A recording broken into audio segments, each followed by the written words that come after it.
আগরতলা শহরে যতগুলি বাজার আছে সেগুলিকে আগরতলা পৌর নিগম এবং সরকার আমরা নতুন ভাবে বৈজ্ঞানিক পদ্ধতিতে বিজ্ঞানসম্মত ভাবে আধুনিক তৈরি করার চেষ্টা করা হচ্ছে। সেক্ষেত্রে আমরা আগে দেখেছি আমরা বটতলা বাজারের এভিকশন করেছিলাম, নেশার ঠেক ছিল, আমরা ভেঙে গুড়িয়ে দিয়েছিলাম এবং পরবর্তী সময় বাজার কমিটির সঙ্গে কথা বলে পরবর্তী তাদের পুনর্গঠনের ব্যবস্থা করা হচ্ছে। সেরকম লেকটুমি বাজারও আমরা অনেকবার ভিজিট করেছি। এখানে এই এলাকার লোকের কিছু অভিযোগ ছিল, এখানে যারা সন্নিকটে ক্লাবগুলি ছিল তাদেরও কর্মকর্তারা অভিযোগ করেছেন, এলাকাবাসী করেছেন এবং বাজারের ভিতর থেকে অনেক লোক বলেছেন যে বাজারে কিছু অবৈধভাবে ব্যবসা চলছে, বাজার দখল, রাস্তা দখল করে ব্যবসা করা হচ্ছে। আমি নিজেও এসে দেখেছি কথাটা ঠিক যে স্বাচ্ছন্দ্যে যে ক্রেতারা ঢুকতে পারেন না বা কিংবা যারা বিক্রেতা তাদের অসুবিধা হচ্ছে। সার্বিকভাবে বাজার কমিটিকে আমরা বলেছিলাম যে নিজেদের উদ্যোগে কিছু কিছু নিজেরা উদ্যোগ নিয়ে সরিয়ে দিয়েছিল, কিন্তু আমাদের যে সিদ্ধান্ত বা আমাদের যে দেখার পর যেটা আমার সার্ভে করা হয়েছে, 2বার সার্ভে করেছি, দেখেছি এখানে প্রায় 100-র উপরে দোকান আছে যেগুলি অবৈধভাবে কোনো ট্রেড লাইসেন্স নেই, তৌদি নেই এবং সরকারি জায়গা, বিশেষ করে আরো ভয়ানক বিষয় নদীর বাঁধের উপর এগুলি পার্মানেন্ট কনস্ট্রাকশন করে ফেলেছিল। তো যাই হোক, এগুলি আমরা সিদ্ধান্ত নিয়েছি আগরতলা পৌর নিগমের পক্ষ থেকে।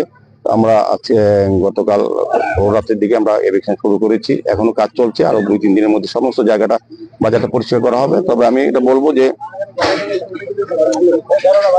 বাজারের এই উন্নয়নে আমি বাজার কমিশন যারা আছেন এবং যে এলাকাবাসী তাদের সঙ্গে কথা বলে সার্বিকভাবে বাজারটা আমরা নতুনভাবে সাজানোর চেষ্টা করব এবং আগামী দিনে যাতে এইভাবে অবৈধভাবে এই সরকারি জায়গা দখল করে ব্যবসা না করেন সেদিকেও লক্ষ্য রাখার জন্য বলবো এবং আমাদের সরকার এবং আগরতলা পৌর নিগম আমরা কিন্তু এদিকে লক্ষ্য রেখে সেই ব্যবস্থা গ্রহণ করবো। তো আজকে এটা করেছি।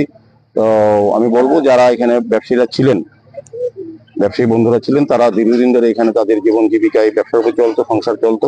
আমাদের সরকার, আমাদের মাননীয় মুখ্যমন্ত্রী প্রফেসর ডক্টর মানিক শাহ নীতিশ সরকার, আমরা খুব মানবিক, উনিও মুখ্যমন্ত্রীও সমস্ত সময় আগরতলা শহরের উন্নয়নে, রাজ্যের উন্নয়নের সঙ্গে আগরতলা শহরের উন্নয়নে উনি আমাদেরকে পরামর্শ দেন, নির্দেশ দেন।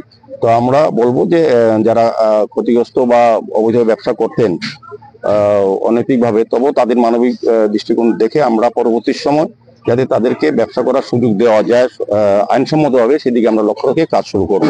তো ব্যবসায়ীদের আমি বলবো ধৈর্য ধরতে, আমরা 1 মাস সময় লাগবে বাজারটা সমস্তটা পরিষ্কার করে একদম জায়গা কোন জায়গায় কাউকে বসানো যায় এবং কারা ব্যবসা করতেন যাতে নতুন করে কোনো ব্যবসায়ী তালিকা তৈরি না হয় সেদিকে লক্ষ্য রাখতে হবে।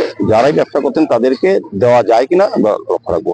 সার্বিকভাবে আমি বলবো যে আগরতলা শহরের সমস্ত বাজারগুলি, শুধু এই বাজার না, প্রত্যেকটি বাজারে আমরা এইভাবে পরিদর্শন করি।